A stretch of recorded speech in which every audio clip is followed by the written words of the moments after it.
Hello everyone. Today we'll discuss how to use Italian Neorealism and the French New Wave in your own projects if you're a filmmaker.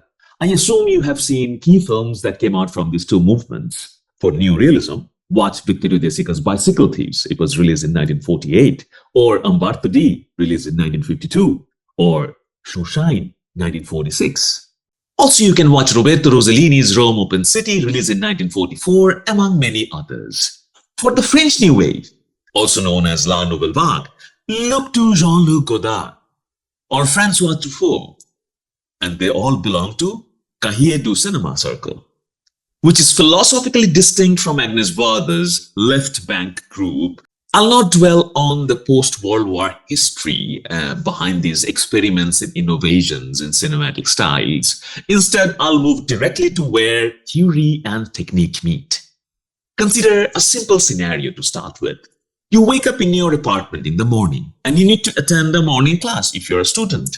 You get ready and arrive there. Imagine this is the classroom, whether you are a college student or a university, and you came to this classroom. Now the question is, how might Godard visualize these moments? And how would Vittorio De Sica visualize them? Keep this scenario in mind. We'll briefly examine examples from both filmmakers and then return to this context that I just gave.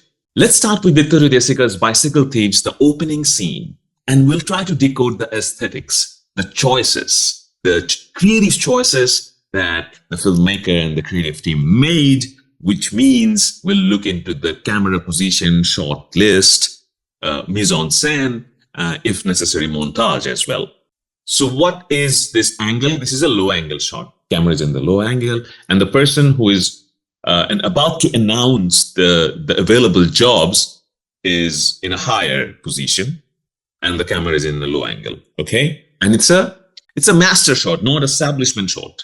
There is a difference between master shot and establishment shot. If you are confused about what is establishment shot, what is a master shot, have a look at it.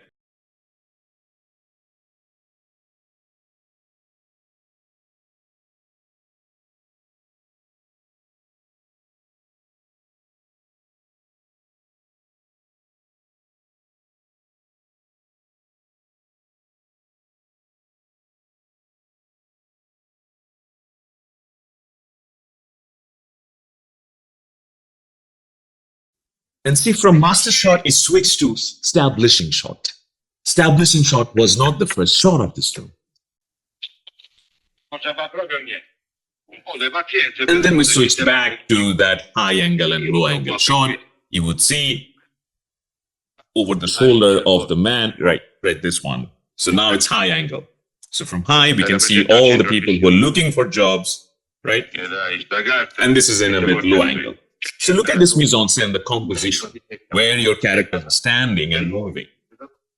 Now the question is how it is relevant to this context. You have to understand that this is the post-war scenario where class consciousness was at peak. The systematic oppression of class division has been portrayed in this scene without even referring to it through dialogues, but it is referred through composition, camera position, subject position, where the subjects are standing. The whole mise-en-scène is speaking about the systematic oppression of class division. So he exits the frame and cross dissolve. The next scene is running towards the camera. No cut. Now it's going to be a long take. And he meets his wife, Mario. We got a cut. It's POV shot.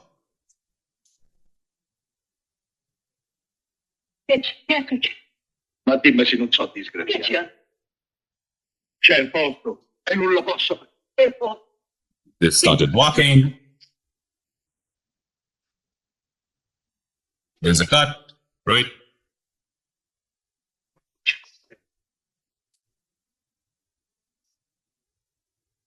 Now, I would like to pause here. Now, most important aspect of Italian neorealist film was the integration of materiality, the weight of matters, the material world around us. In the establishing shot as well, which is the second shot as we have just seen, we see the whole material world around us, right? In the second scene, we see the struggle of the person through the materials. She's struggling to carry the weight of the water of these two buckets, right? And she struggled. Actually, she struggled. It was not a fake struggle portrayed.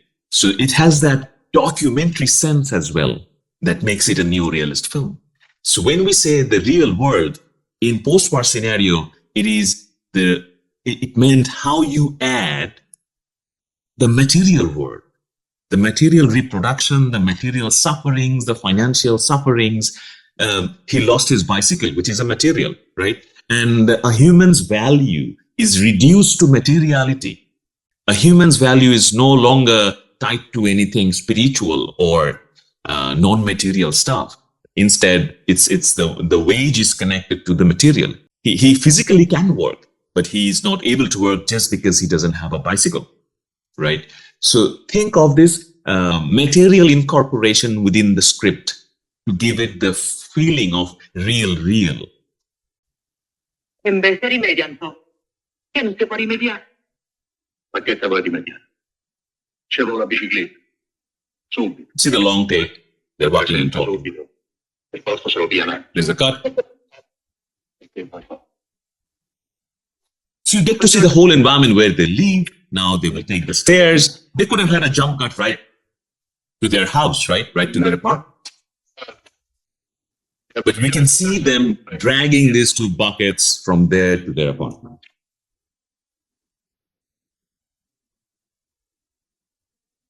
So they're entering the door. No jump cut. It's all continuity cut. And then now she will decide to sell the bed sheets and get a bicycle. So see the importance of materiality. So it's a very, in my understanding, a very Marxist reading that I'm doing right now of this film, how materiality has reduced human essence and human value.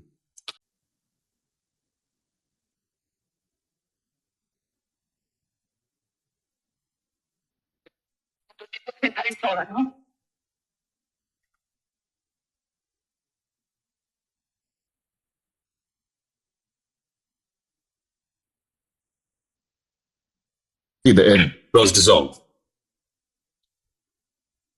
No jump cut.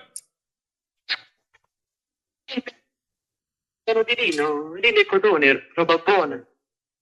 Roba di corredo. See the incorporation of the material world within the life of the proletariats or the working class. And now have a look at this reproduction of materials. So many bicycles are there. But he doesn't have one. And even when he gets one, it gets stolen, right? So human value is reduced to the material stuff. And it's a very monopoly market.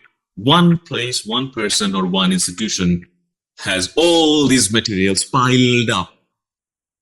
You can see the whole stock here, right? And he is also, you can see it from his POV shot. So it's unequal distribution of material and wealth also matters. And that's how the short list, how the composition is speaking and addressing these issues in another cross dissolve. So now the character's emotions transform because now he has the material, he smiles, we can see his enthusiasm. Okay, now I'll see a different sort of a sequence to talk about neorealist aesthetics. Now imagine how the material world has been incorporated in this sequence, which reflects the character's psyche, how the character is feeling, the anxiety, the decision-making situation. He doesn't know what to do, who to blame. He lost his bike. And now he will turn into the same person. He's also planning to steal a bike in order to survive, right? So how a character shifts, and this transformation is very beautifully portrayed. And his thoughts when he's deciding, he's looking at all these materials, right? and thinking. No dialogue. You can feel his anxiety, his this transformation that is happening. And see how his stream of consciousness is visualized. So many bytes moving, flooding the whole place right in front of him. And he's in the composition is he's sitting there in front of him, cycles are moving.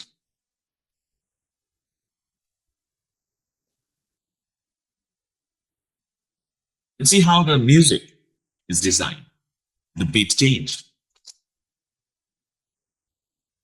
We have a fast tempo here.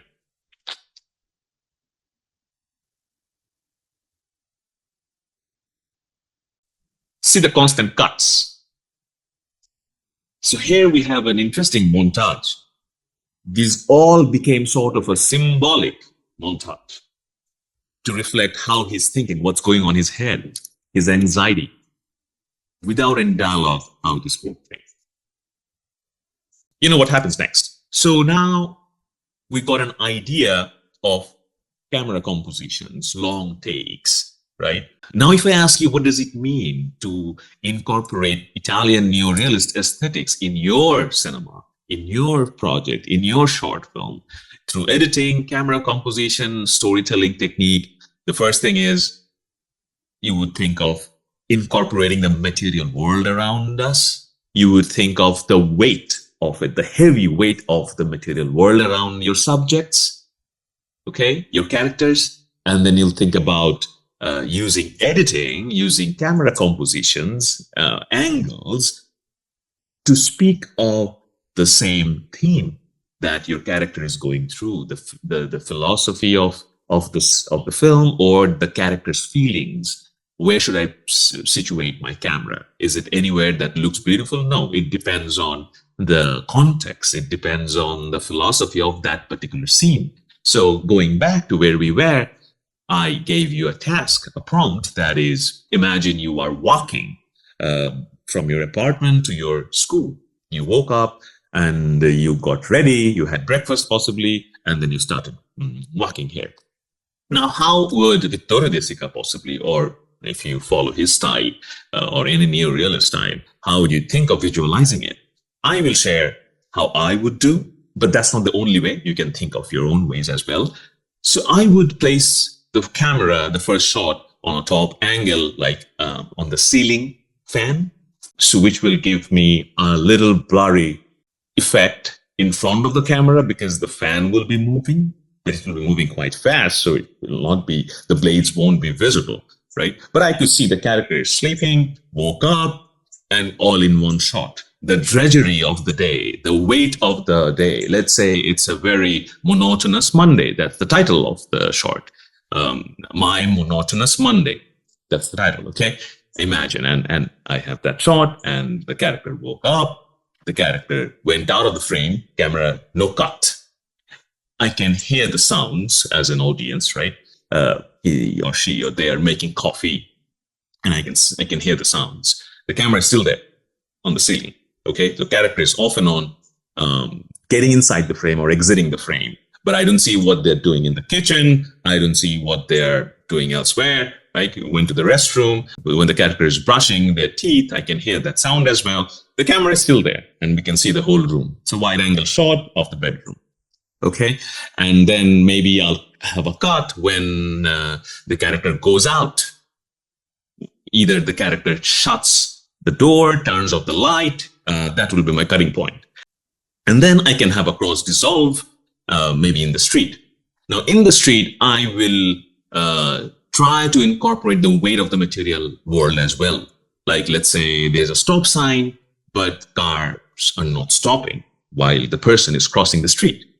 And the person is heavily loaded with lots of bags. Maybe there is a shooting going on, a film shooting, right? And the character is carrying lots of camera lens and tripod bags. And while crossing the road, maybe the tripod bag fell on the floor. Okay. And then the character struggled with all these materials the character is carrying and tried to cross the road. Yet a car didn't stop. That was another bummer on the road. So lots of struggles while the character is moving towards its goal or dream. and we need to feel it visually. And that could be one way of thinking of how Italian neorealist style I can use. And I didn't cut. I was seeing these struggles as if in real time. That's the feeling of it. Okay, so that's one example how I can use Italian neorealist techniques, mostly wide-angle long shots and long takes. Let's move to the French New Wave techniques now. Lights, camera, action! What they brought to editing was a breaking of the rules. Whatever books that said this is how it had to be done, they burned them. The first thing you're likely to notice about French New Wave film is its editing.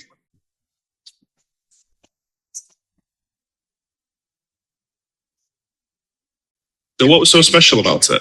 Well, first off, let's enhance on some of the components of editing, specifically cuts. What's the meaning behind a jump cut? Well, a jump cut is both spatial and temporal. Let me make that easier. A jump cut is used to show the difference in both the space and time between two shots. And we can separate jump cuts into two distinct functionalities. To match two shots,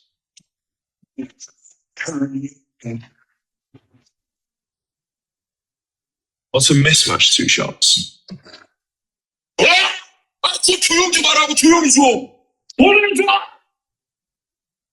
The latter being the reason as to why jump cuts were mainly avoided prior to the new wave. Editing's purpose back then was to maintain continuity in scene and keep things flowing at a very specific pace. If we were to think about the films that were being made, there was a certain film language that was very, very distinct. Certain kinds of coverage, long shot, two shot, single. There was almost a formulaic way of presenting films. This film language was very strict. And in editorial terms, there were rules that one felt could not be broken. These rules were a way of keeping editing invisible, as there's nothing intrusive about it, so the audience doesn't notice it. Let's take a look at how a conversation was edited in Godard's Breathless. Une fille qui a une très jolie nuque, une très jolie dent, une très jolie coiffe, de très jolis poignets, un très joli front, de très jolis genoux. No master shot, no reaction shot, no over the shoulder, and flooded with discontinuous editing. During the new wave, another theory was created, known as la camera stylo, which literally means that a director should use their camera the same way a writer would use their pen. An example of this was not just their editing of individual scenes, but transitional editing too. In most older movies, you would move from one location to another through a dissolve, and then you'd have to watch your character walk to wherever it is they were going. This isn't necessary. So what was the new wave's alternative? The lounge text. Just cut to it. This comprehension of film language contributed to the golden rule of show, don't tell. Because they realized that not only do you not need to tell, but sometimes you don't even need to show. But if you do need to introduce a setting, you don't need to spend an entire scene showing off the surroundings. Francois Truffaut would simply pan towards a setting if it was in the same area. That way you have the transition and establishing shot all in one take. Which brings us to the second most noticeable aspect of the new wave, camera movement. Now, handheld cameras weren't used exclusively by the directors of the Nouvelle Vague, but the concept of an unencumbered camera was still in its infancy. So in order to differentiate themselves from what they deemed archaic cinema once more, they experimented with moving the camera as opposed to leaving it static. Truffaut liked to pan and move quickly during a scene. Godard typically tracked from a low angle in front of his characters. Agnes Varda tracked slowly through her settings almost like a POV shot. These are just a few instances I've chosen because there's no definitive definition for what a moving camera means in a film. But we can look at the difference between the movements of the new wave compared to the stasis of older flicks. For one, camera movement can make a closed frame scene become an open frame scene. This changes your movie's tone, as the film's environment feels less encapsulated to what's just in the frame. It's like when we see an actor look or interact with a subject off screen. We subconsciously assume that there is a world outside of what we see. Pick any scene in any new wave film, and you're more than likely to see the camera do something unconventional. Two people talking, camera moves. Someone entering a scene, camera moves. You could argue that this was art through adversity as they couldn't afford the best technology at the time, but regardless, this technique became a staple of the new wave. The directors took influence from documentaries of the time to capture a fly-on-the-wall feel. The movements of the camera were blurring the lines between art and reality. But the thing that I find most interesting about this is that because the directors of the new wave wanted to be different from what they called cinema du papa, whenever camera movement was typically used for a scene, they would use editing. And whenever editing was typically used, they used camera movement. Here's a clip from Double Indemnity. A woman is hiding from a man and the tension is displayed through editing. And brother, the things they would squeeze out. We haven't got a single thing to go on, Keys. Oh, not too much. There's 26 years experience, all the percentage there is, and this hunk of concrete in my stomach. But now here's another scene from Breathless. A woman is hiding from a man, but this time the tension is displayed through the movement of the camera.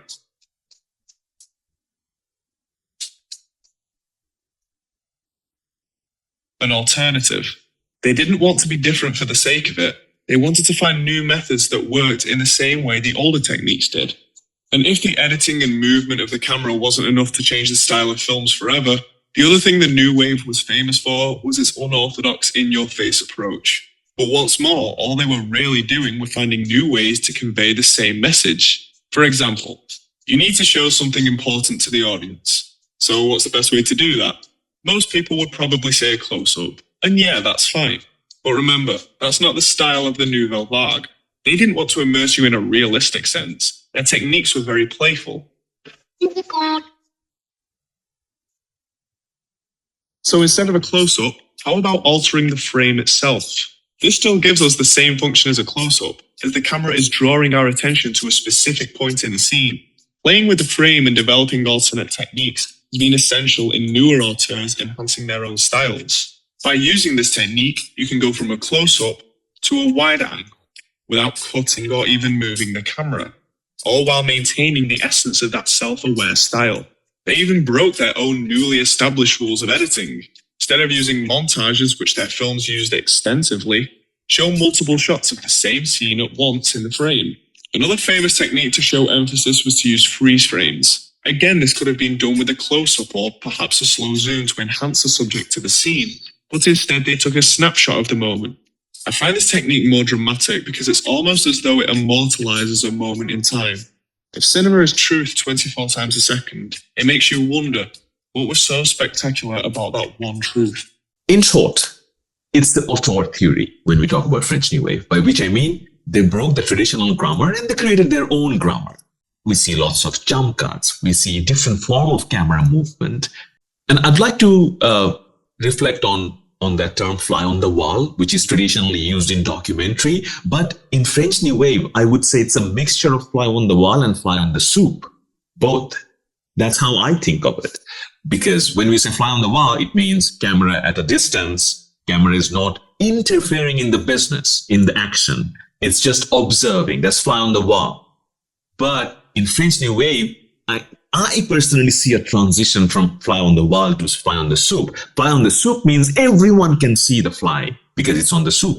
It creates a chaos. It's a messy situation if there is a fly on your food, right? And kind of I can see the blend of both of these in French New Wave, because French New Wave is mostly, especially we're talking about Godard, so it's mostly meta. It makes you aware of the medium. So in Italian Neorealism, we see the weight of the materiality, the material world. But in French New Wave, it includes the medium as well. The technique of filmmaking is also revealed to the audience. You are very aware of the technique, the way they're moving the camera. It makes you aware that, oh, there is a camera going on, because they're breaking the traditional grammar of immersiveness. As an audience, I'm not immersed in the story. Instead, I'm quite aware that it's a film being made. And they often reflect in the stories, if you see any French New Wave film, especially Godard's films, reference of other films. They read a book, they talk about intellectuality, they talk about art, they talk about cinema. So this is very prominent in the script in French New Wave, among French New Wave filmmakers. Okay, so let's imagine now the context that we said in the beginning, that if you wake up in your bedroom, now you want to move to the class, how would Godard visualize this sequence? Let's imagine the first shot is a very extreme close shot of your eyes, of the character's eyes, and the character woke up from sleep. We have an extreme close shot of the eyes. So from black screen to only eyes opening up. You can cut to, let's say, an extreme close top angle shot of a coffee. And the coffee, you can see the smoke from the coffee, the heat of it, perhaps the smell of it as well, and the spoon that is swirling the coffee. And then you can have series of jump cuts, tuck, tuck, tuck, of various activities that the person is getting ready. You can choose extreme close shot. If you don't want to reveal your character right in the beginning, you can reveal when the person starts walking. You can have a shaky handheld camera movement when the person is walking in the street, right? And that's how you can add those jump cuts. And one way of transitioning from this bedroom to the street that I perhaps would imagine is a match cut and jump cut both. For example, the person is having coffee on the dining table, right? If that's a mid shot, I'm watching as an audience, the camera is watching the character sitting right in front of the coffee. And that time mobile phone was not that prominent, obviously. But now we do have this device. And how do you use this device, right? So let's say the person got a text or a call, and the person wanted to reach out to the coffee, and the coffee spilled over. And you can have a cut right there. And the match cut would be the tripod that fell on the road while the character was walking. So sort of giving a playful vibe instead of the heavy burden or weight of the material world, which is a neorealist style. In French New Wave, it's more playful. So the coffee spilled over and cut to the tripod. That's how you can think of transitioning as well. So I hope you can choose your preference, French New Wave or Italian Neorealist style, whatever your story demands, and work on it. I hope this session was helpful. Thank you so much. Good luck.